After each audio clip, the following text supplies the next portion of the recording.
Greetings, everyone. My name is David Nuno. Hopefully you know that. This is TexAgs Rewind. Hopefully you know that. And I'm joined by Eric Casares at the News and Social Center. This is the Angry Elephant News and Social Center, and Jackson Moss behind the glass. Eric, how do you think Jackson did producing, directing the show? I love Jackson. I think he has a really good radio voice, really good producing voice, and I think he's doing a good job. My favorite part of the show was going through all the Jacksons that I like more than Jackson Moss, although I like Jackson Moss quite a bit. Jackson, how many Jacksons do you think you're actually better than that I mentioned? Probably all of them. No, not better. Safe bet. No, LaToya Jackson's absolutely higher ranked than you in the Jackson rankings. You're supposed to catch that. Why'd you do that? Because I thought you were trying to make me look dumb. Nick Savage just threw that at me. What he fails to realize is there's a big light, and I looked, and I just saw it in the lights. I'm not going to. Did I even move when that ball came He's at me? He's knocking stuff down back here, too. So. There's one viewer who hates when we do jokes on the rewind, so let's get to business. Jackson, tell us what we had. We had A.J. Minter, former World Series champ, pitcher for the Atlanta Braves, also former Aggie. Are you a former World, or are you always a World Series champ? I don't know. I feel like you're always a World Series champ. Yep. Continue on, please. We had Obi during the Go Hour. We had Brauninger on later in the show talking about recruiting country. Yeah, this is your best hit yet, Jackson. Appreciate that. Good stuff there. Why don't we watch it and we'll learn together, guys? I thought we could start with a little spring football. Never a bad time to talk about football, especially Texas A&M football. Well, the insight we're about to get into, we didn't witness with our own eyes, right? But we're just going to talk in generalities, if you will, about some of the I read Hop's practice report and just some of the changes that he has seen. And one of the things I wanted to bring up was just the quarterback part that he talked about. I don't know if you read his write-up, but he says, the other interesting observation from quarterbacks was several drills conducted with the tight ends and running backs, forcing the QB to read the alignment and make a decision whether to hit the tight end in a seam or hit the running backs flat.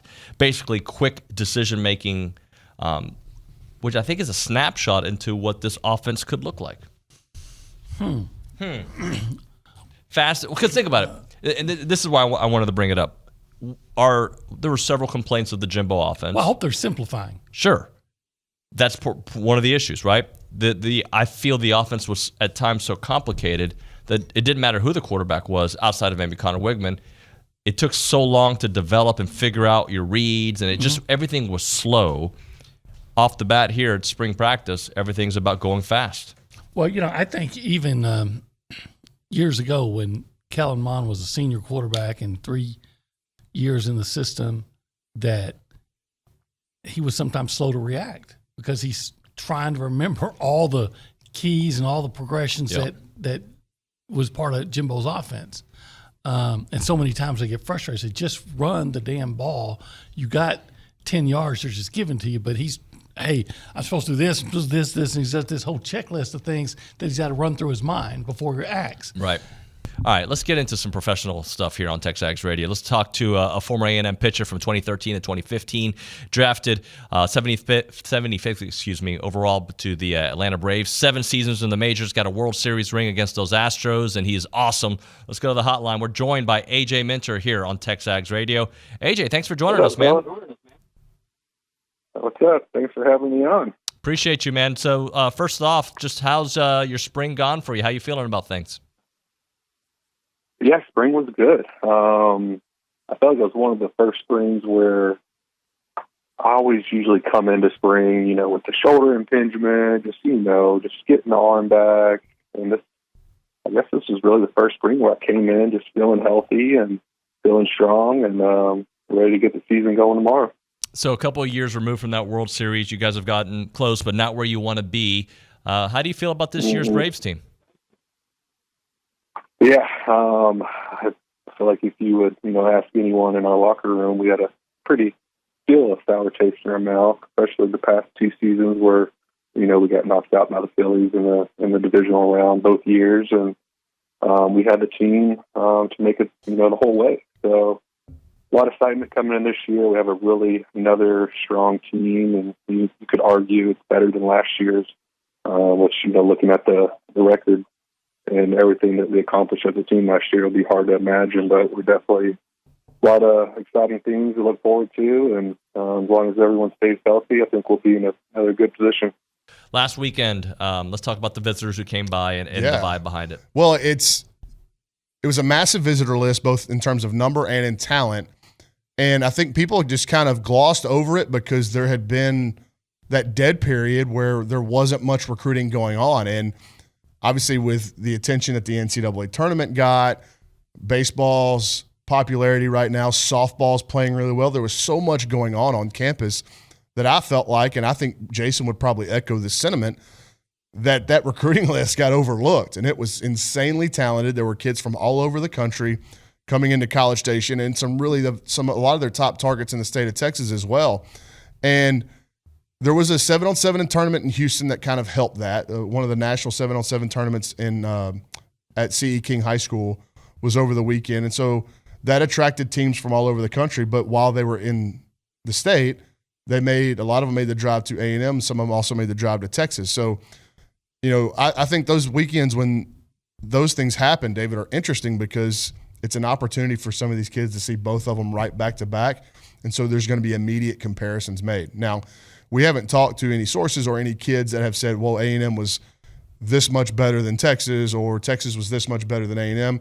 I haven't heard a lot of comparisons from the kids, but what we have heard is just a continuation of the same, not narrative, but the same messaging that we've been hearing about the visits under Mike Elko as we heard back in those junior days in January and February. Organized, structured, really tight with their itinerary and sticking to it, to their whatever agenda they've constructed for the day for the kids. They stick to it. And so I think that's appreciated by a lot of people, especially the people driving them to and from the visits. I think the kids probably really don't care about staying to a schedule, but there are a lot of people that are with the kids that very much do. Kendall Rogers here on TexAgs Radio. Kendall, I do want to ask you, because I was looking at the tweet, and that's what caught my attention. Yeah. You were breaking down the top shortstops in baseball, in college baseball. And when we talk defensively, what do you think about Ali Camarillo? Where is he on that list?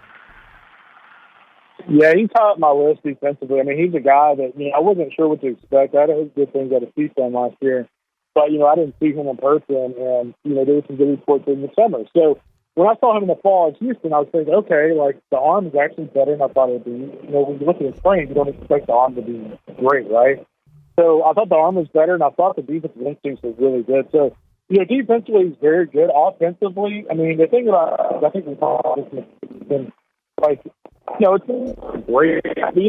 Solid back. And if you can really get in that line, and you can produce some things and hit a little bit of power, double, then you're good to go.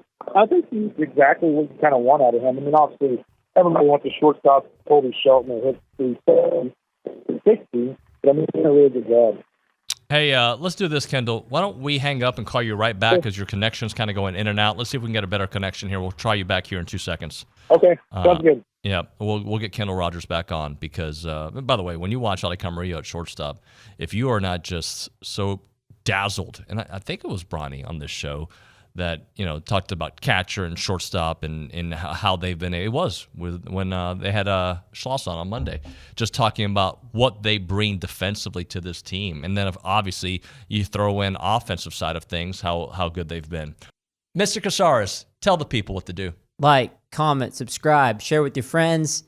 Give us just give us some love. Give us a heart in the comment section. How about that? I just realized how big that water bottle is. It's a big water bottle. Right? He has a thing with big water bottles. You got to watch out.